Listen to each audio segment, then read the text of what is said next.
Sobat Otonomi. Kembali lagi bersama kami di Bincang AK bersama saya Sarah Hasibuan dan Beta Edu.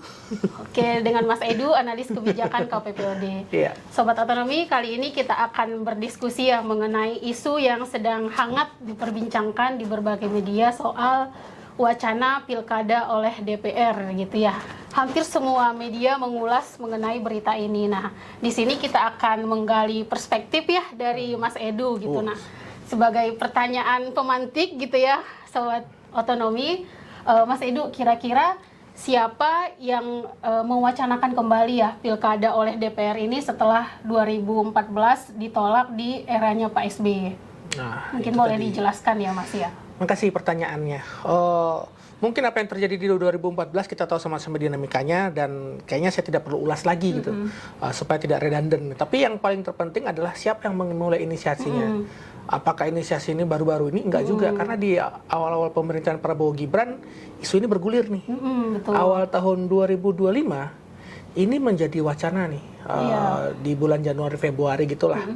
Dan waktu itu saya juga sempat nulis opini di salah satu media gitu yang terkoneksi dengan rezim. Oke, baik. Tapi bukan itu poinnya. Tapi poinnya adalah isu ini bukan ujuk-ujuk baru muncul di akhir tahun atau awal Januari ini, enggak. Tapi ini sudah menjadi sesuatu yang lama gitu ya. Udah lama diperbincangkan, kemudian hidup lagi. Siapa yang menghidupkannya?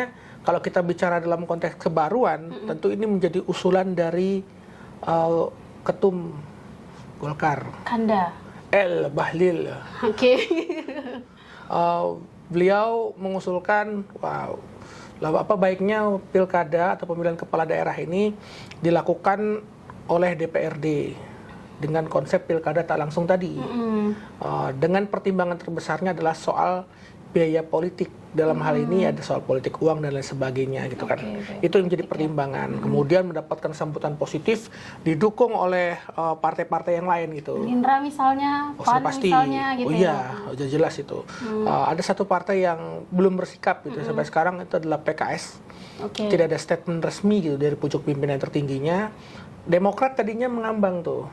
Last minute manut gitu ya, Mas Edu ya. Yang satu partai yang akhirnya bertahan pada pendirian untuk mempertahankan demokrasi itu adalah PDI gitu ya. Bagaimana PDI dengan berbagai statement itu menyampaikan bahwasannya ya kita harus tetap mempertahankan pilkada langsung ini sendiri sebagai manifestasi dari spirit demokrasi yang nyata-nyatanya sudah kita perjuangkan sejak tahun 98. Itu kurang lebih asbabun nuzulnya gitu. Berarti alasan urgent ya bisa dibilang begitu, wacana ini kembali diusulkan ke publik itu karena memang ongkos politik yang atau biaya politik yang semakin tinggi gitu ya Mas Edu. Lalu yang kedua, bagaimana sikap kita nih Mas Edu dalam hal ini misalnya KPPOD gitu ya mengenai isu-isu yang belakangan ini dinaikkan kembali kayak gitu. Saya nggak setuju. Dan KPPOD saya rasa sudah melalui berbagai sumber literatur dan juga media statement itu sudah menyampaikan ketidaksetujuannya gitu. Apa yang menjadi persoalan? Kenapa sih kita harus mengatakan tidak setuju? Pertama, apa benar gitu? Karena biaya itu membengkak, jadi yang dikorbankan itu adalah demokrasinya. Padahal kalau kita bicara soal biaya, bisa kita temukan misalnya dalam laporan-laporan keuangan partai politik pasca penyelenggaraan pilkada atau pemilu, itu biaya yang dikeluarkan itu rasa-rasanya minim gitu. Iya, untuk agenda 5 tahun gitu dibandingkan misalnya membiayai kabinet yang sangat besar ini gitu. Jadi bisa dibilang begitu yang dilapor kita nggak tahu ya, ada kan biaya yang terlapor dan tidak terlapor ini kan, tapi biaya yang dilaporkan aja rasa-rasanya minim. Kalau kita diminta percaya untuk segala sesuatu pertanggungjawaban administratif, maka ya bisa kita katakan, oh sebenarnya masalah biaya itu bukan masalah dong kan gitu. Tapi kalau ternyata belakangan ini misalnya partai-partai mengatakan, aduh biaya pilkada mahal banget gitu. Lah wong mereka saja melaporkan biayanya minim gitu. Berarti kan ada pelanggaran yang selama ini terjadi kan. Oh berarti ada money politics nih. Karena ada keluhan-keluhan dari elit partai bahwa biaya pilkada itu mahal gitu. Mahalnya di mana? Pasti kan terkait dengan money politics itu kan.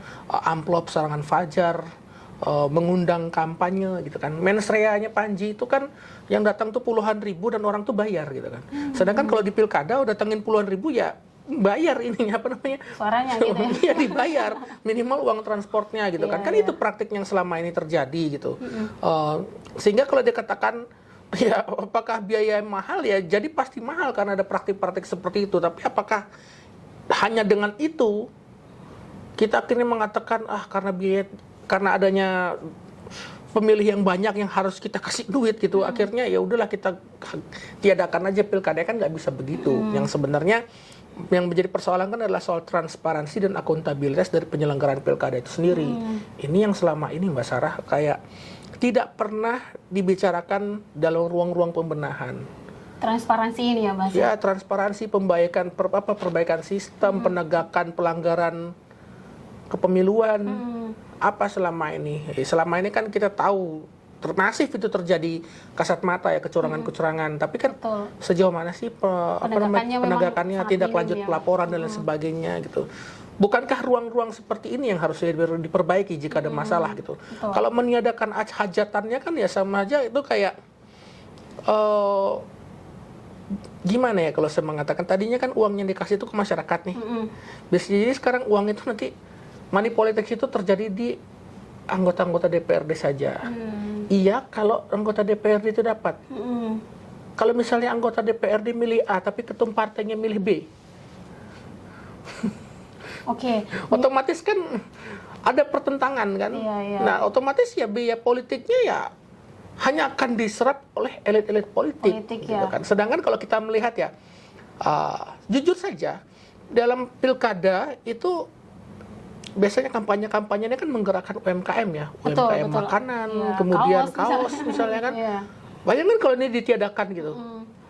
Hajatan 5 tahunan ini akan mematikan perekonomian skala kecil tuh. Padahal kita bisa sama-sama tahu lah bahwa UMKM ini menantikan hajatan-hajatan seperti ini gitu kan. Bukankah ini bagian dari menggerakkan perekonomian juga demokrasi? Kalau kita bicara sisi pragmatisnya, tapi kalau kita bicara dari sisi ketatanegaraan dan politik, ya kalau pilkada tidak langsung ini berjalan, maka masyarakat tidak punya ruang partisipatif lagi nih. Kemana masyarakat akan menyalurkan suaranya? Kemana masyarakat menyalurkan aspirasinya? Apakah benar-benar DPRD itu adalah perwakilan rakyat hari ini? Kan tidak ada yang bisa menjamin. Lawang Bambang Pacul menyatakan secara jelas kok di sidang di rapat RDP gitu kan yang manggil Mahfud itu kan dia bilang ya kami ini Korea gitu, jangan bicara sama kami, bicara sama ketum kami gitu kan. Kalau fenomena yang seperti ini masih terjadi, lalu mereka ini misalnya kita tidak bicara DPR RI-nya tapi kita bicarakan di skala DPRD-nya, dipercayakan untuk memilih pemimpin yang hasilnya bisa jadi beda dengan apa yang menjadi masyarakat. Nah itu yang akhirnya menurut kami ya hari ini DPRD tidak bisa menjalankan perannya untuk check and balances. Kepercayaan terhadap DPRD itu tidak tinggi amat gitu kan. Belum lagi persoalan kita mengetahui bahwa ekosistem tata negara kita hari ini itu ya amburadul. Legislatif itu tidak bisa menjalankan perannya untuk melakukan check and balances. Yudikatif kita bermasalah. Iya toh? Iya betul. Beberapa ada perkara di masa lalu itu ketua MK ditangkap karena bermain-main untuk pilkada gitu. Kan hal-hal ini masih terjadi gitu. Belum lagi kalau kita bicara soal putusan MK yang tabrak-tabrak masuk itu kan. Nah, betul. Sehingga benar misalnya kalau disampaikan ya salah satu tokoh agama itu menyatakan trias politika ini hari ini sudah jadi trias koruptika. Nah, gimana itu Mas Edu ya? Ya itu tadi tiga lembaga ini, eksekutif, legislatif, dan yudikatif ini ya sama-sama sudah tercemar gitu. Bagaimana masyarakat akan mempercayakan demokrasinya pada suatu kubangan ekosistem yang tercemar gitu. Dengan mekanisme langsung saja banyak kecurangan, apalagi tidak langsung. Dengan mekanisme langsung saja orang masih gontok-gontokan, apalagi tidak langsung gitu kan. Kalau tidak langsung sih mungkin konfliknya tidak ya bisa jadi diperkecil, tapi kan ketika pilihan masyarakat tidak sesuai dengan keputusan DPRD yang seperti selama ini sering terjadi, DPRD sering buat perda-perda misalnya, sering bikin peraturan, sering bikin keputusan, bikin statement yang bertentangan dengan masyarakat. Apakah itu benar-benar representasi masyarakat? Kan tidak, artinya DPRD hari ini tidak bisa dilihat sebagai entitas yang benar-benar menjalankan fungsinya sebagai perwakilan masyarakat. Nah, bagaimana nih dengan kondisi seperti ini kita mau mempercayakan suara kita gitu. Oke. Selain juga daripada urusan olah-olah gitu kan ya jadi olah-olah yang tadinya bisa dilakukan oleh masyarakat sipil, organisasi, ormas kegeser semua ke DPRD. Iya, jadi terpusat gitu ya Mas. Nah, ini lucunya justru banyak ormas-ormas nih yang kayaknya mendukung, kalaupun tidak mendukung diam gitu. Padahal ini akan mengancam hajat mereka juga nih dalam konteks olah-olah gitu. Ya, gimana? Menyambung tadi yang disampaikan Mas Edu ya soal pemusatan ya gitu ya, yang tadinya misalnya dikasih ke rakyat, tiba-tiba misalnya dikuasai oleh segelintir elit gitu. Nah, apakah memungkinkan dengan pilkada lewat DPR ini, Mas, politik uang ini yang semula tersebar misalnya di masyarakat gitu, nah akan beralih atau memusatkan praktik-praktiknya ke dalam ruang-ruang yang sempit atau lebih tertutup gitu, atau lebih sistematis gitu, Mas? Lebih gelap. Jadi kan ruang-ruang gelap yang selama tidak terdeteksi kan. Mahar politik itu yang baru dimuat mencuat ke permukaan kan. Mahar politik itu kan mahal nih. Mau jadi bupati setoran harus sekian miliar gitu kan. Betul.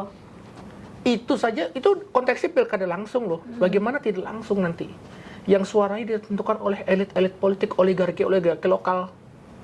Berarti, jadinya nanti pilkada ini akan menjadi mainan daripada elit, oligarki lokal, kemudian aktor-aktor, stakeholder yang memiliki kekuatan modal. Jadi kalau dikatakan apakah akan memberantas politik uang, tidak. Ini hanya akan menggeser gitu ya, Mas. Lebih sistematis. Sesuatu yang tadi bisa diterima masyarakat secara receh, jadi tumpukan yang masuk ke kantong elit politik. Betul, sepakat. Berarti, nah kalau kita bicara dalam konteks desentralisasi dan otonomi daerah nih Mas Edu, bagaimana dampak gitu ya wacana pilkada oleh DPR ini terhadap OTDA maupun desentralisasi kira-kira Mas Edu? Ya, itu adalah bagian dari sentralisasi. Dan secara karakter ontologis dia bertentangan nih dengan esensi dan spirit daripada desentralisasi itu sendiri gitu. Karena dalam desentralisasi politik itu ada dua kata kunci misalnya, partisipasi dan representasi. Pada sisi partisipasi misalnya, kalau partisipasi masyarakat dibatasi, lalu bagaimana masyarakat akan mengaktualisasikan pikiran-pikirannya, pandangan politiknya, pilihan preferensi dan sebagainya. Sedangkan DPRD yang notabene-nya harus mewakili mereka tidak mampu menjadi representasi yang baik bagi masyarakat itu sendiri.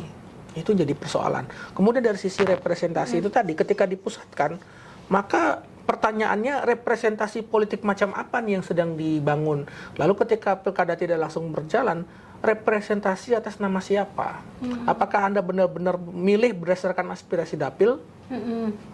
Kan idealnya kalaupun memang pilkada tidak langsung, oke, DPRD ini turun nih ke dapilnya, menurut kalian siapa nih yang cocok gitu?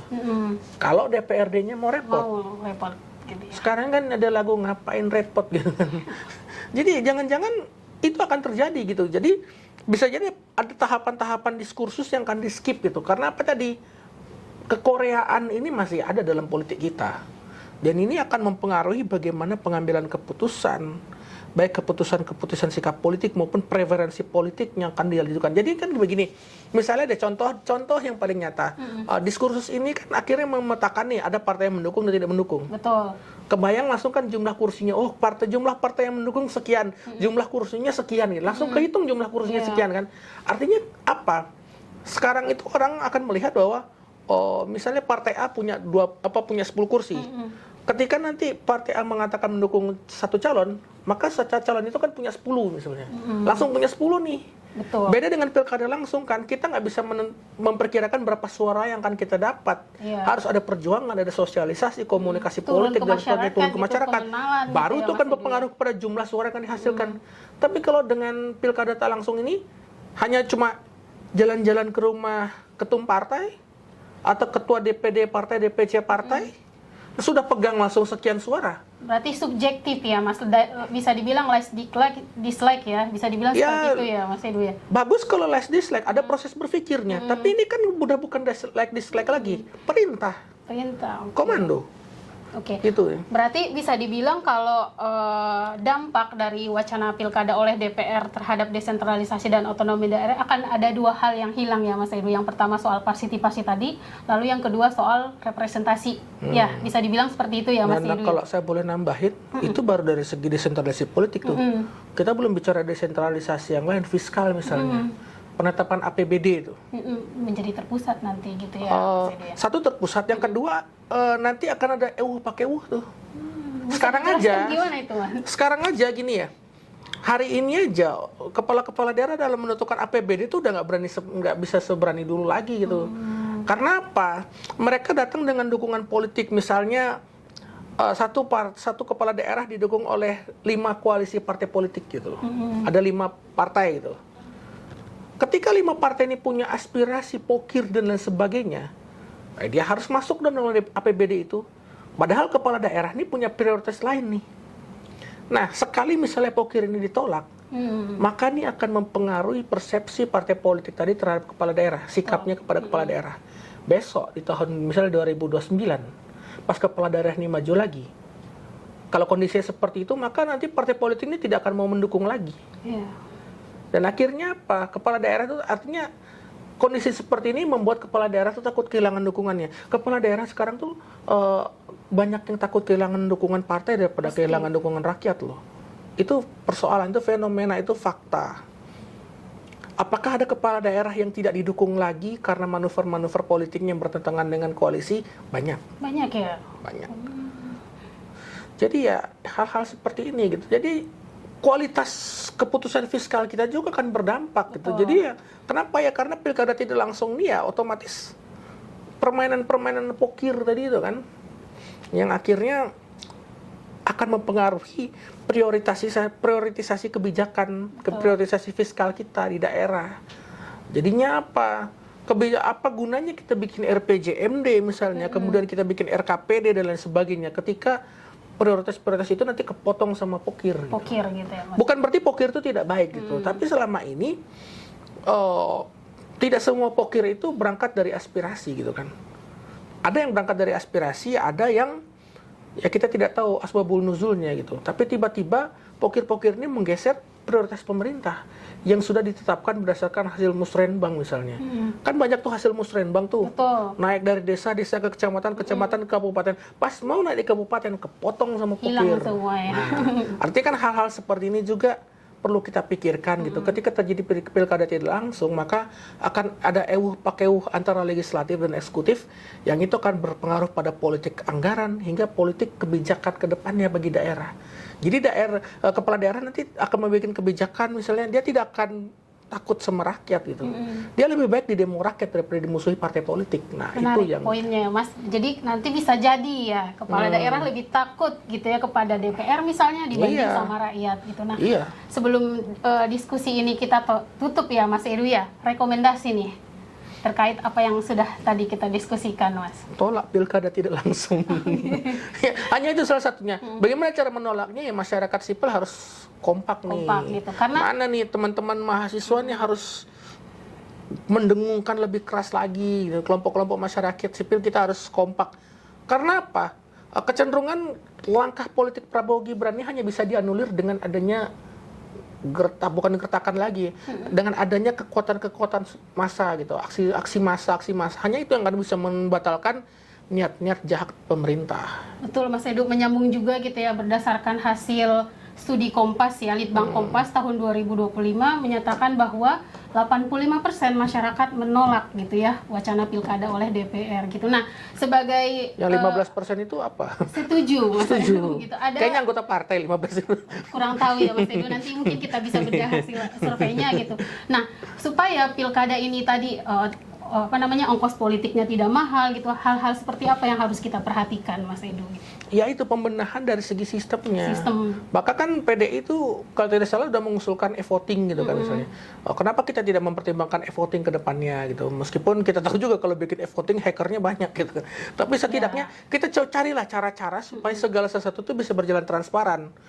Karena kalau enggak, selama masih manual, bukankah potensi kecurangan itu akan tetap ada gitu. Kemudian soal politik uang tadi ya, gimana cara menangkalnya? Karena kan Ya masalah kita pilkada pastikan ini di lagi, situ ya, Mas.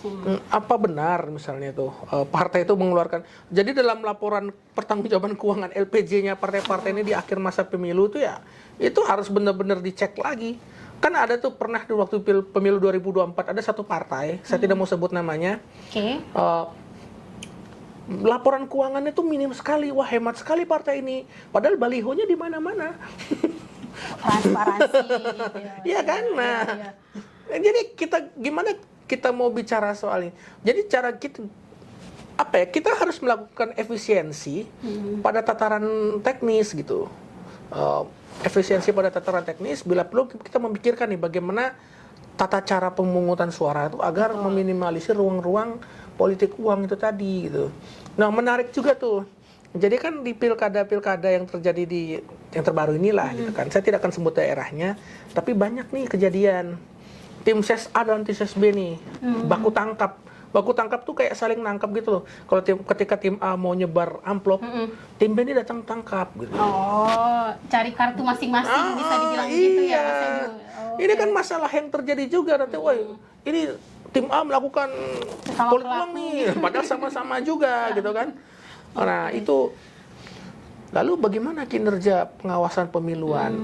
Kita nggak bisa mengandalkan Bawaslu, jujur aja. Bawaslu, KPU, apalagi Bawaslu ya, jumlahnya terbatas. Betul. Maka yang harus dipentingkan adalah bagaimana nanti kolaborasi dan sinergitas antara masyarakat sipil dengan penyelenggaraan kepemiluan tuh. Selama ini kan sinergitas itu hanya lewat seminar-seminar. Kolaborasi, tanda tangan MOU gitu. Lalu what next-nya itu yang tidak pernah dibicarakan dan tidak pernah diaktualisasikan. Padahal kalau misalnya kita bicara relawan kepemiluan ya, saya kira SDM-nya pasti bisa aja gitu kan. SDM pengawasan, kemudian pengawasan berbasis civil society gitu dengan adanya platform-platform, dashboard gitu kan. Tangkap gitu. Jadi kita fotokan, tangkap, jaga suara misalnya jaga suara, gitu ya. hal seperti ini yang harus digaungkan kembali sehingga penyelenggaraan pemilu kita bersih, meskipun saya agak pesimis gitu kalau hajatan politik itu bersih dari dosa gitu kan ya, tapi ya setidaknya yang perlu kita lakukan adalah benahi sistemnya agar dosa-dosa ini dapat diminimalisir. Karena ya itu tadi statement closing dari saya tidak akan menyetujui pilkada tidak langsung selama trias politika kita ini masih bertingkah trias koruptika. Itu sih. Oke, baik. Terima kasih banyak Mas Edu atas insight-nya ya di sore hari ini. Demikian Sobat Otonomi Bincang AK kali ini. Sampai jumpa lagi pada Bincang AK selanjutnya. Bye-bye. Dadah.